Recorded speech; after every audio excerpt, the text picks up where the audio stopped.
another video, and I don't know why I feel like I'm so glossy. What the heck? But this is going to be my review for Love During Lockup. So I'm really early, right? That's because today is Super Bowl Sunday, and I wanted to come out and do this live like kind of early so I can get it out the way so that I can relax and watch the game. Because y'all know I'm a football girly. I don't care who playing. I'm going to watch the game, especially with Super Bowl. So if y'all don't already know, I review this show and this show only on this channel as of right now. And I normally come out at 5 p.m. but Super Bowl, so I wanted to come out a little early. So if you haven't done so already, if you love During Lockup, love After Lockup, that franchise, go ahead and like this video, comment in the comment section what couple you think is not going to make it or what's your favorite couple, and subscribe to the Redefine Me channel. Okay, all right, y'all, we about to get into the live. I try to let YouTube let y'all know I'm on, give them a few minutes to do that, because sometimes they be, you know, acting like they don't want to tell the people. Because I know I was on somebody live yesterday and I'm like, dang, I'm glad to be on your live. Like, I ain't even been getting no alerts and stuff. So YouTube be funny with that sometimes. I don't know why they do that. But at any rate, we're going to get into this review. All right. So if I had to rate this show on a scale of 1 to 10, this episode, I'm going to give it a 5.5. Now, I'm only giving it a half because Kay's mom and Michael's mom got down throwing drinks and stuff like they were on Real Housewives of Atlanta. Okay. And that's the only reason it got a half from me. Okay. All right, y'all. Let's get into this live. Okay, let's start with the first couple, Emily and Justin. I don't know. First of all, Justin is not with us, RIP Justin, but I'm still going to do what they gave us in the show, right? I know he's no longer with us, but I'm still going to review it, okay?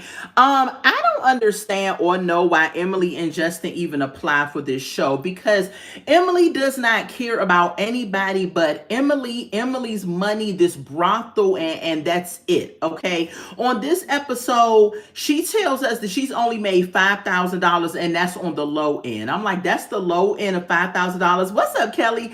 $5,000 is the low end for Emily. So her hoeing goes at a higher price, I guess. But she says she made $5,000 so far, and that's the low end. But she about to go do some video shoots and everything and get some content so that she can get up in the ranks of the 5,000. Okay, she then does a FaceTime with her son. This is the first time that we're seeing her son, and she says, you know, put your face in the camera so I can see you. She does a little fake tear. I don't buy it. She asks her mom, is everything okay? She gave that conversation 2 seconds because I believe that Emily doesn't care about her son. She don't care. The mom got him, so she just like, whatever, the mom got him. But she only cares about her money and this brothel, because anything you spend time in and you invest in is what you care about, and she don't care about anything else but this money. Okay, after she gets off the phone, which was like 2 seconds, she's telling us that she's going to go to Las Vegas and she's going to shoot this content. Now, content is speculative because she tells us that she did a Smex tape back in the day, and y'all can fill in the blanks.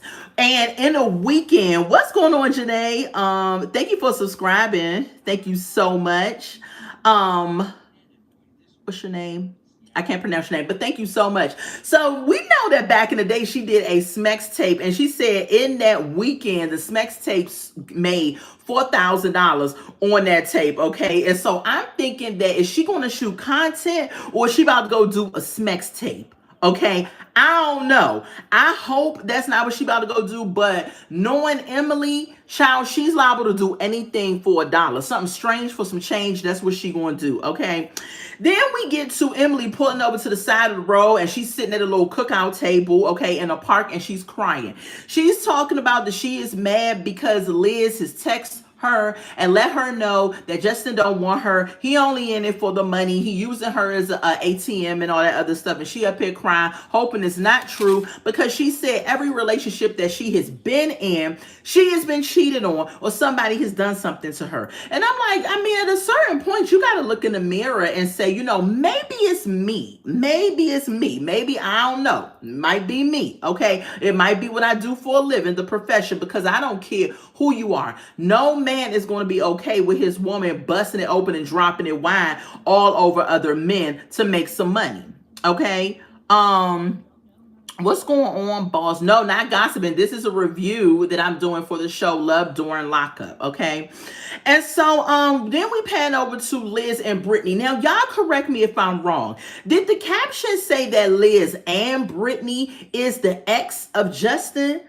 I thought that's what I saw. Because if both of them are the exes, what are they teaming up together to take out Emily? I don't know what's going on, but I think that's what I saw, that they're both his exes. So they're meeting up. Okay, Kelly, so they're both. Now that's just crazy to me. I said, are you kidding me? Okay, Janae said yes. I thought I was tripping. I was like, what? How are y'all teaming up together? So we see them getting a drink and everything. And then Justin ends up, no, these not my neighbors.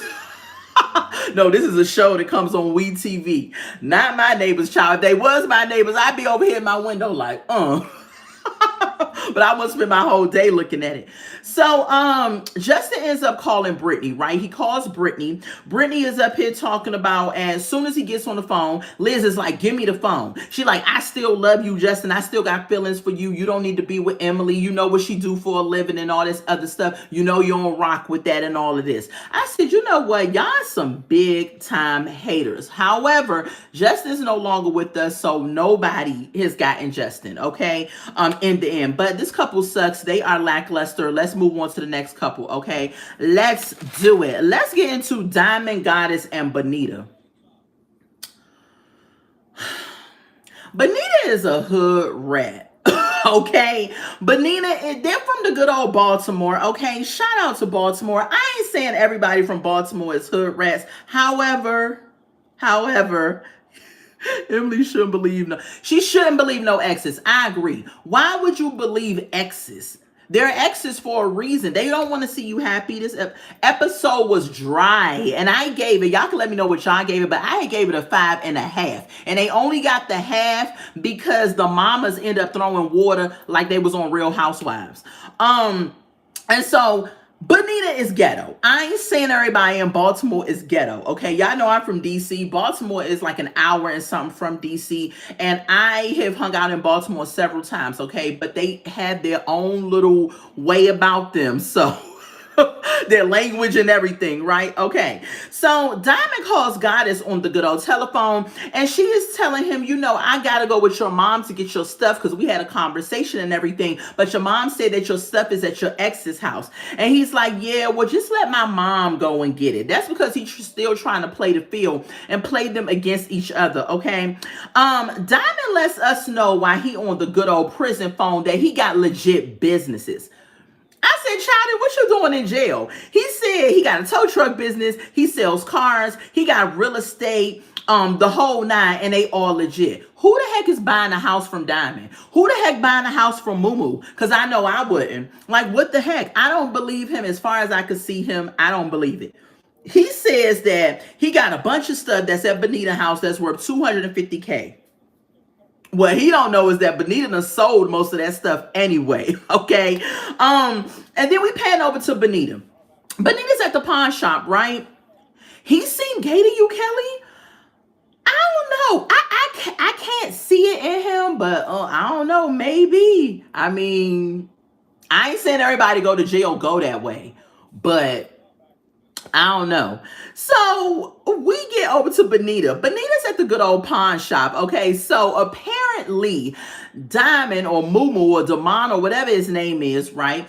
He proposed to Bonita back in 2022. I said, child, it's 2026. Really?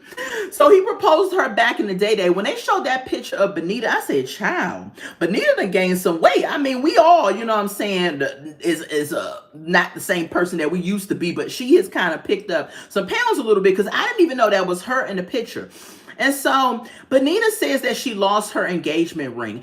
I think that this was fake because there is not a woman alive that I know that has been waiting to get married or that is anticipating marriage that will lose their engagement ring. I don't know. Now, I ain't saying stuff can't happen, but I feel like this was put on so that she can have some type of storyline in the midst of Goddess and Diamond or Damon. Because I don't believe this crap. Ain't no woman that is dag on engaged to be married gonna be losing their engagement ring. I just don't believe it. So she gets to this pawn shop and she says, can I see a replica of the ring that he gave me? So the man looks up the ring. She pawned the ring. She absolutely did. I believe that. That's why the man was looking like, you back? So the man looks up Damon's receipt and he brings out a similar ring to the one that he gave her. That ring ends up being $5,000. She was like, oh my gosh, if I knew it was $5,000, I wouldn't have lost it or took better care of it. I'm like, child, you should have took better care of it if it was $100. It's an engagement ring. It came from this man that you supposedly love and want to be with. Like, are you insane? So she says, well, I can't do that. I got a little bit of money. And when she said she had a little bit of money, she means she had a little bit of money. Okay. He says, well, let me go in the back and see if I got a cubic zirconia back there. And that's what he did. He went back there and he came back with the ring that was $64. She was like, oh, okay, I could do that. I said, just ghetto tease. Just ghetto tease. She goes and taps her card. He puts the ring on and she leaves out with the ring. Child, did y'all see how Benita looked from the back when she walked out? She had on freaking, this is why I talk about when I say Baltimore is some Bamas. Now, Bama is a DC term, right? That we use for people that okay, how can I describe it? Okay. So like, say if you're walking down the street and you see a dude with walking with platform shoes with goldfish in them, and he got a Mr. Fly hat on, and he got orange and pink and all this stuff, and you be like, that dude's a Bama. Like, it's people that's just look crazy, do crazy stuff. Okay, so Benita ended up having on some biker shorts and a tank top, and then she had on some little heels or something. She looked crazy. I was like, girl, get it together and leave it alone, okay? Goddess is on the phone still with Moo Moo. Okay, we pan back over to her. And she says, do your baby mom know you in a relationship? He said, nah, don't nobody know. This man ain't even claiming you, Goddess. Nobody don't know about you. She was like, what? So he was like, you know what? My time about to run out. I don't think his time was about to run out. He hung that phone up because he didn't want to continue to talk to her about why nobody knows that she is his girlfriend, okay? So she goes and calls his sister, because they said sister-in-law. She calls his sister and talk about some, don't nobody know about me. He's lying. All my baby daddies. I was like, ghetto. Know about him. And so the sister was like, well, if you don't handle it, you being a stupid bee. You know what I'm saying? Y'all fill in the blanks, right? Okay. So she says she gonna handle her business or whatever and really, get things together with Diamond. I don't know, Damon. I don't know why I keep calling him Diamond Child. Probably because it looked like that to me, and maybe he might be a little zesty. I don't know. Moving on to the next couple, okay. Let's get to Rich and Felicia. Rich, now Rich is up here crying a river like he is daggone about to be deported and he's leaving his wife and kids. Rich is up. Where they find this witch from? Where they find this psychic at? Because this lady, I could have told him what she told him. She didn't give no revelation on nothing because she's fake anyway. She had all this demonic stuff all in the little shop. Did y'all see all the stuff she had up in there? All these crystals and different images and stuff like that. I'm screaming at the daggone computer like, Rich, you need to run up out of there. This lady is a witch. Look at all the stuff she got up in there, okay? He goes up in there and he's up here talking about some, I'm with this girl, Felicia, she locked up and stuff, and I'm trying to figure some things out. I'm like, how at your big age are you still not clear that this relationship is not going to work? I don't understand it. I don't like them either. They're boring, okay? So Rich goes in to see this psychic, right? And he says that he's never visited Felicia. Diane was the psychic name, right? And she said, so what you doing here? Tell me. I said, nah. If it was me, I'd be like, you tell me what I'm doing. Because how you gonna ask me questions and then claim you a psychic? So he was just like, Rich says that. Hold on, y'all. I had wrote some notes down. Okay. She said, Rich. He said, I need to find out about this relationship. Is it going to work? So she said, Rich, you know what? You are a man that just seems to get into relationships and the relationships just never pan out the way that you think they're going to pan out. And I was like, so did the producers tell you that he was married twice? He lets us know that his first marriage, he was young and dumb and that, he got that annulled. It was only like 3 months. Then the second marriage, he knew that wasn't going to work. But during the second marriage is when he met Felicia. Okay. And so she was like, you can find a relationship. You're, very lovable person. It's just that you have a hard time holding on to them. All of a sudden, waterworks. Rich started crying. I mean, not little tears, crocodile tears. I said, what did she say? And then he goes on to say, am I right? I was like, you know what, lady, get off on TV, because you freaking sitting up here saying, am I right? You are the one that's supposed to know this, Miss Psychic. But of course, that's some bull crap. I don't believe in psychics, right? I believe that there are people that exist that get things about you from the spiritual world, which is a very powerful world that nobody needs to be messing around in, okay? And those things that are talking in their ear, those are demons, okay? That's what I believe. That's just me personally, okay? Because don't nobody know the future but God, okay? Period. So he's crying and he's saying, I just need to figure this out. She's like, yeah, because you're a very sensitive and emotional person. I said, what gave it away, psychic? The fact that he's crying in your face? Can you play the... Can I play the golden song? I don't know what that is. So I said, the fact that he crying in your face, what gave it away? Of course he's sensitive, okay? Everything she said to him, I could have told him. So she's saying that Felicia's hiding something, okay? And then we pan over to Felicia. Felicia says that her ex that she used to kick it with got arrested some time ago, right? And he getting out 2 months after she get out. He got arrested for murder. I said, our judicial system is flawed. How is it that a person can get arrested for murder and even has an opportunity to see the sun of day ever again outside of the prison walls? I don't get that. But he's getting out 2 months after her, and she said he don't play about her. So the psychic goes and tells Rich that, y'all going to break up, but it's going to be an opportunity for y'all to get back together. I said, ma'am, you need to close shop, because you don't know what you're talking about, okay? Everybody knows that this is a train wreck. If you watch this show, it's a train wreck and it's not going to work out, okay? That's all that happened with him. He said he needs to understand some things to get some guidance about Felicia because he's not clear. So you're 30-something years old.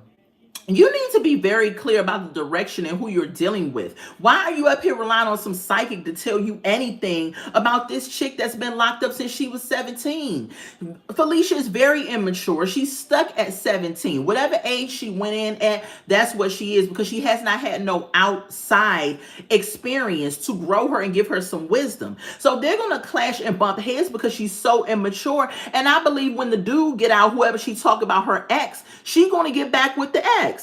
I mean, it just is what it is. This is insane. Anyway, moving on to the next couple, y'all. And that is going to be Aisha and Michael. Because it ain't Mikhail, as we found out, okay, from Auntie that was on this episode. Aisha is a goofy bird. Aisha is 54 years old and act like a 15-year-old. I just do not understand this lady. Everything about her is just like, what? You're watching her like, what? Like, I just kept saying that the whole entire time. So Aisha and her friend is now driving to go see Auntie. Y'all remember last week, they just popped up at the prison. Like, they just could pop up and just go in and see them. Everybody knows, even if you've never even seen an inmate in prison, that you just can't pop up at a prison and go see somebody, okay? So Aisha and the friend is driving to meet his aunt. When they pulled up at that aunt house, wasn't me. Y'all let me know. Or was that aunt had her keys in her hand like she was about to go somewhere? That aunt looked surprised and shocked, like she didn't know what was going on. Aisha, she opened the door. Aisha like, hey, auntie, it's me. And she was looking like, who is you? The auntie looked confused, shocked. She didn't know what was going on, okay? She tells the aunt, well, she tells us first. I know she felt right. She had to. Like, this lady is 54 and she is acting like this. This is insane. So the aunt says, she says she hasn't heard from Mike yet. Have you heard from Mikhail? And the aunt says, well, actually, his name is Mike. We call him Michael. And so she's like, well, how you get the K in the name? That's something his mom did. She asks all these dumb questions. Of course, we know the parents give their kids the names and the spelling of their names. So that's not even important, okay? The aunt looked confused and disheveled. Aisha said, where his house at? You know, I want to see the farmland and the house and all that other stuff. Auntie didn't want them in. She didn't want them in her house, child. I'm telling you now, because the way she pulled that door up and had grabbed her keys, now, she knew that they was coming from the cameraman probably. She looked still confused, but she definitely wasn't letting them come in her house. And I don't blame him because I would have met him outside too, okay? So she says, yeah, his house is just up the road. So they all get in the car, right? And they drive up to this house. They drive to the woods. When they got to the woods, there was a muddy little pathway. And she said, well, I said, the house is up that little pathway. And she was like, oh, we got to walk up there? The aunt said, well, I'm not walking up there. She said, but if y'all want to walk up there, y'all can walk up there, but I'm not walking up there. And I would have been auntie. I would have sat right in that car. I'm not walking up that daggone dirt road and path, okay? So I said, oh, my God, what is going on here? So Aisha and the friend get out the car and they start walking in the woods up to this. Now, you got me messed up because Mikhail or Michael said that he had farmland and he got animals and vegetation and he like nice things and all this stuff. But you roll up on Freddy Krueger's house from hell. How the heck is that possible? So all of a sudden we get the SpongeBob 20 minutes later. And I said, hold up. It took them 20 minutes to get up to that trailer. Child, when they got to the trailer, it looked like something threw up and it looked like daggone a hurricane picked the trailer up, set it back down, picked it up again, set it down again. That trailer was disgusting. And Aisha, goofy self, she comes out. She's like, oh my God, I'm so excited. We're here at the trailer. Look, that's probably where he used to sit at. I said, girl, what is exciting about this? Then we pan over to Michael up in prison talking about some, yeah, you know, I like the finer things. I was like, finer things? That trailer is horrible. Is that what you call finer things? He's talking some, yeah, I just want to get out here and do life with her. I said, sir, stop lying. You're never getting out. So Aisha and her friend goes up in the house, right? When they got in the house, Aisha like, ugh, it's stinking here. And the house was ransacked, torn to pieces. Because the aunt said she ain't even been to that house in 10 years, okay? House torn to pieces, papers everywhere, stuff everywhere. I was waiting for a rat to run across the floor or something. First of all, I wouldn't have went in that house. You would have had me messed up when you said we had to walk up that little dirt path because I wouldn't have done it. And her friend is a friend because I would have been like, girl, I'm gonna sit here with his aunt, let me know how it turned out, okay? I'm not going up that hill because you don't even know what's up there. You just walking in the woods. See, her friend had enough sense to grab a stick because you don't know what's up in there. So if something jump out and attack you, you need to just, you know, defend yourself. So they up in this nasty house and Aisha is like, what's those papers? And a friend is like, I think it's arrest papers. She tells me, oh, grab those papers. Now y'all grabbing stuff out the man house and everything. They get back down the hill. They leave the house and say, oh, I hope the aunt's still waiting there, as if she could go anywhere. Which I thought she was going to take your car and go back to her house. Where else was she going to go? Child, they get back to the car. They said, thank you for waiting. I would have been like, as if I had a choice. You know what I'm saying? So they get back in the house and she's like, oh my God, that house was ransacked. But the aunt said that his dad had built that house and it was really nice. But the aunt ain't been up there in 10 years. So that house is not really nice. And if it was, child, I want to see when it started. Because that thing looked a hot whole mess, okay? It looked like nobody has been in forever. So they get back in the car. She says, I got papers and all this other stuff. She's like, what kind of papers? She was like, oh, it was just some papers laying around. I just grabbed them. Why would you grab random papers? I don't get it. They take the aunt back to her house. And the aunt, she just asks the aunt, she says, I can't get a hold of Michael. Have you talked to Michael and all this stuff? Do you happen to know when he's getting out? You said that's her cane. Oh, yeah. So she said, why is this lady running like that? Child, I'm all looking out the window. So she said, do you know when Michael is getting out? And the aunt was like, this his third strike. So down here in Alabama, 3 strikes, you're out. So he's never getting out. I was like, boy. I said, we all knew that when he said 999, 9.9 years, right? So she was like, he didn't tell me he was not getting out, that he had life. I said, oh my God. I said, Aisha is a freaking child. Actually, she's worse. She's a toddler. Because even a teenager, if you tell somebody's locked up for 900 years, they would know that they're not getting out, right? So she goes and says, what's up, Miles? How you doing? How you living? So the aunt goes and says, yeah, he got life. He ain't getting out of jail. I was like, boy, she is so foolish, Janae, for her big age.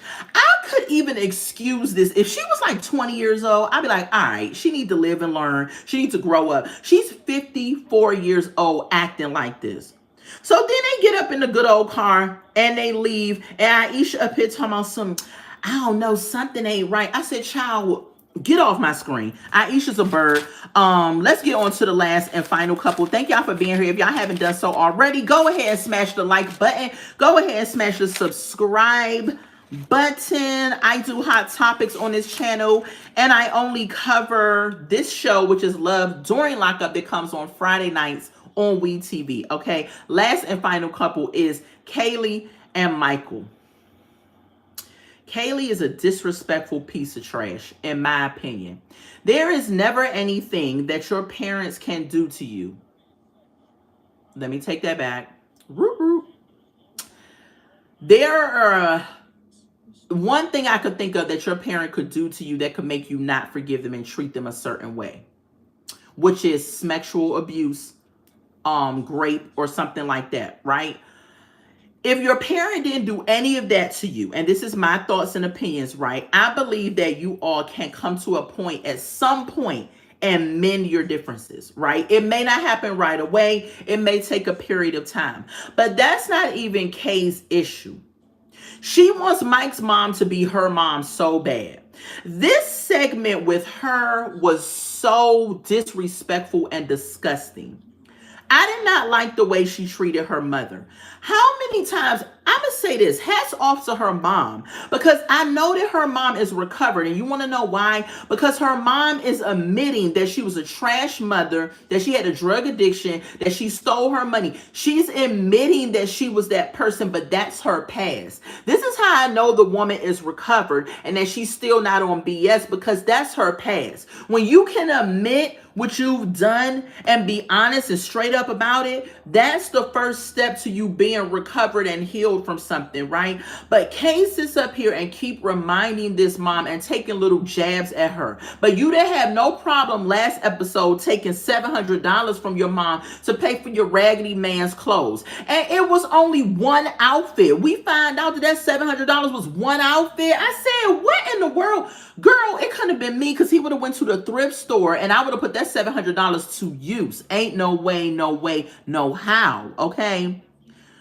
Kelly said she set her mama up. She enjoyed all of it. She set her mom up. I believe that too. She enjoyed it. And I'm like, why would you do that to your mom? At the end of the day, you only have one mom. I guarantee, God forbid, something happened to her mom, I bet she gonna be sitting up here crying, and I'm gonna be like, I don't even want to hear it, because you treated your mom like trash. Now, I'm not saying her mom didn't have a past, but that is her past, and she has paid for it in jail, because she let us know that prison saved her life and got her on the road to recovery. She paid for it in prison. She has been out trying to do the best that she can. So why do you keep doing this to your mother? You're a trash individual with a bad body. On top of that, talk about some you spent money in Mexico. You need to sue Mexico. You need to be in Mexico face because your body is bad. You're shaped like SpongeBob and you sit up here treating your mom like trash. Okay, little ugly self. She got no neck. Her neck is running in with her chin and all of that, and it's fat around here. I don't know what the heck is going on with Kay, but she looks a whole hot mess. Okay, and she's sitting up here dragging her mom. She looks just like her mom. Okay, but she need to stop because she wrong for that. Okay, so when they sat down, hey, how are you here? Heretics, I guess that's what you say. How you doing? How you doing? Welcome to the live. So when they sat down, right, and they're at the meeting place, and she's like, hey, my mom is here, you're here. Mike's mom gave her the middle finger. Did y'all see that when they first sat down? I was like, did she just flip her off? But what did Kay do?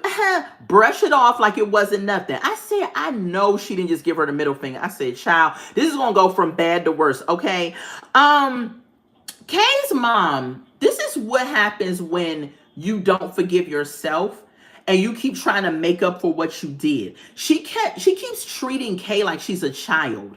She got up to get something to drink and then said, oh, do you want anything? Do you need anything? It's nothing wrong with asking that, but it's the way in which she deals with Kay, okay? She brings water back and she's like, hey, y'all was talking trash about me, I'm sure. And they was, because Mike's mom clearly think that she is the better mom than Kay's mom. I said, first of all, both of y'all made mistakes if we have to look at your children, okay? But furthermore, your son is locked up. How the heck you going to tell this other woman that, oh, we just got two different styles of parenting, like you're a better parent? Your son's in prison. Like, messing me with that. You got me messed up. And then your daughter over here is a goofy bird that got all these different baby daddies and kids and all this other stuff. So in my opinion, neither one of y'all did a stellar job. You did the best that you could as a parent. Now, kids do grow up and become adults and they choose their own life and paths and things like that. So you can't hold yourself to some of those things. But there are some moral things about kids when they become adults that parents do have something to do with. So when morally, if they're choppy a little bit, you got to kind of look at their background, in my opinion. Now, when they make their own decisions, that's on them, okay?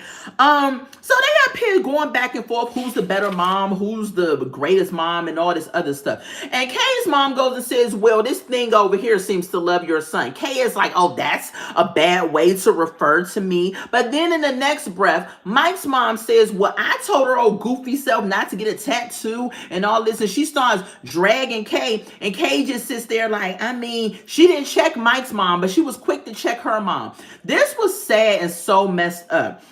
I didn't like it. I did not like it. Kay's mom, though, had me looking like she definitely hangs around black women, because she was sitting back like, the way she was talking to her, she was like, well, who says? I said, you got some black friends? Because she was giving the little hand movements, right? Okay, so they sitting down going back and forth. I did agree with the fact that Mike's mom said that we need to allow them to make their own decisions. They are adults. We are not supposed to, do everything for them and support them and things like that. She says, well, you need to give me the $700 back because I spent it on your son's clothes. Mike's mom says, well, you're the dummy for doing that. And I do agree, because my daughter couldn't have looked at me and said, I need you to help me. I'd be like, child, no, I'm not doing that. That ain't my man. I'm not sleeping with him. I'm not buying him no $700 clothes. No. So I agree with his mom on that, but I do not agree. She did come in thinking that she's better than Kay's mom. In my opinion, both of y'all have made decisions and mistakes. So Kay's mom, Mike's mom says something to her to the tune of, well, I'm a better mom than you. And that ticked her off. She threw a big, I think they purposely gave them those large glasses of water because they knew it was going to get popping. So she took this large glass of water and threw it on Mike's mom. Mike's mom threw her water on her, got on her back. And then Kay is sitting there telling some shots fired like she's some freaking old damsel in distress. And the mom walks out and was like, I'm ready to go. I'm leaving. I'm done. I don't want to be here. And she's talking about some, Mike's mom said something and she was like, no, I don't want to be with you because you be with old dudes and you'd have been ran through. And I was like, child, what is going on? I was ready for somebody to get slapped. I thought that's what was going to happen, but it didn't. So Kay's mom walks off. Of course, Kay is still sitting there. Mike's mom in this moment looked like her face turned into a demon. She said, I am done with your mom. Don't ever bring her around ever again. Take her and put her back on the leash that she came from. And Kay is like, yes, I'm sorry. I apologize. And she's like, wait till Mike finds out about this. And she's just like, yes, I'm sorry. I didn't know she was going to do that. You up here sucking up to this lady. Your mom just walked off like, I just couldn't. I could not believe it. I said, dang, that is your mom is gone and you sitting up there bowing to this other lady because you want to be with her raggedy son so bad. But what you don't know, Kay, is that him and his mom has been plotting on your money, storing money in his savings account because he ain't got no job. So where the heck he get all the money from? Been taking money that you've been sending him and he been putting some on the books and some in the savings account, and they've been up here plotting on you. But you sitting up here having allegiance to his mom like she's the freaking second coming or something. I just don't get that. That's so weird to me. I didn't like what she did, and that was very flawed. Even when they was in the confessionals, the mom and Kay, they was talking about they working on their relationship and things like that. And Kay was like, well, you don't hold me accountable for stuff. Girl, cut it out. Stop making your mom feel guilty and feel shame for her past. You're a grown woman.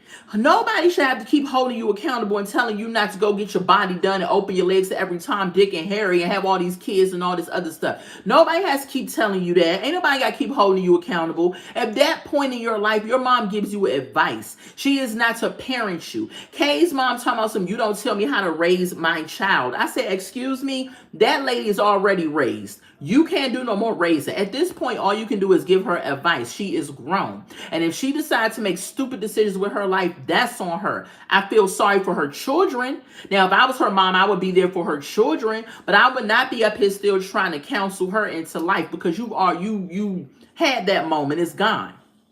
Child, what else happened? That's it with them. That is it with Kay and Mike. We're going to see what he says about this next week. I didn't like the way that production kept acting like Monique was going to be on this episode because she was not. Okay, next week, I guess somebody's going to knock on the door that Monique is trying to figure out who it is. Who do y'all think that it is? In my opinion, I feel like it looked like it's Derek. Just a little bit. But then why the heck would he do that when he has a restraining order against her? You said they made you mad. Yes, me too. So I don't know who it is at the door. It could be Titus. Maybe he got out early and ain't tell nobody. I don't know. But it looked like somebody was in a uniform. I don't know. I'm actually sick of Monique, honestly. I don't know why she back on this season. This season is becoming lackluster. I know it's only episode 4, but they need to pick it up. And in my opinion, his cousin, you think it's his cousin? Yeah, it probably is him too. But in my opinion, this show has been going on for 7 seasons, and this is the best y'all can give us. There are actual men and women in the real world that are dating people locked up, that have more going on with their stories than stuff that y'all up here making up. Because I believe Aisha's storyline is made up. Because a lot of the stupid stuff that she's doing, you cannot tell me that you don't know these things. You don't know that you just can't pop up at a prison. You don't know that if they didn't give you back your background check that you can't go visit him. You haven't heard from him in a week. You don't know that 900 years means life. Like, it's just stupid to me. And then her daughter's a correctional officer, and you mean to tell me you don't know none of these things? That's what makes me feel like her storyline is just trash and fake. Emily and Justin, a waste of TV time. Emily don't care about nobody but her money and that brothel. She don't even care about her own child. Diamond Goddess and Benita, that's a whole hot mess express. They the only couple that kind of got something maybe going on, but it's not going to hit the fan until he get out. Okay, but just ghetto at best. Who else? Monique ain't got nothing going on. Kaylee and Michael, I mean, theirs is kind of interesting, but, they ain't really got nothing going on either. And Rich and Felicia, they could have stayed off the show. Because as far as I'm concerned, they're not going to work out. She's waiting for her murderous ex to get out. So it's just all a whole hot mess. I want to have a new cast already, and we only 4 episodes in. I want a new cast. I don't want to. I don't want to watch them no more. Did I forget anybody? I don't think I forgot anybody. I think that's it. I think that's it. That's it. That's it. None of these couples are going to make it. I say that every single week. None of them are going to make it at all. That is sad because I remember when this show first started, Love After Lockup. Remember Michael, Sarah, and Megan? If y'all been watching it that long, that was the good old days when it was believable, when like it made sense. Remember Sarah and her old black scent? Like every time she got mad, she started talking black, and then we was like, come on girl, get the heck up off our culture. You know what I'm saying? You already got one of our men, like cut it out.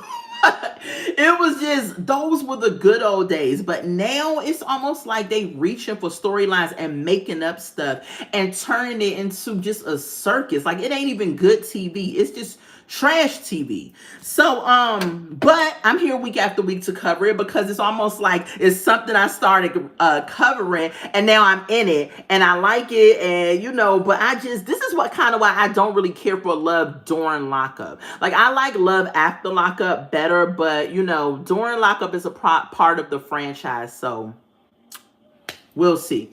But anyway, y'all let me know what y'all think in the comments.